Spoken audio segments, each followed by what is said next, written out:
তো ও মা তুমি আমার মাথায় একটু ফুঁক দিয়ে না এখান থেকে চপ খাও, পাঁপড় নাও। তখন আমি বলছি যে ভাইজান তোমারে এবারে জিতাবই।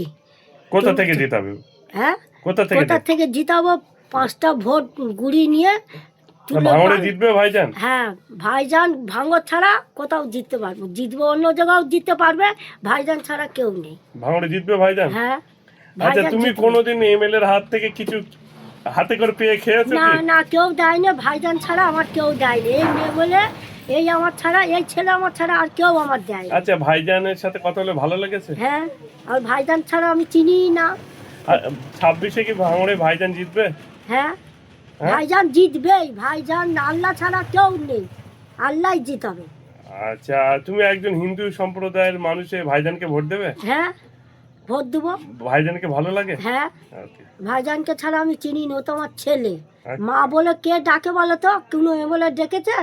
ও যা ডেকেছে, এই ওকে আমি খালি ওর জন্য আমি আশ্রব করি। আচ্ছা, আচ্ছা, আপনার নাম? আমার নাম সন্ধ্যা দাস, কলোনি পাড়ায় থাকি, মাঝেরহাটি কলোনি।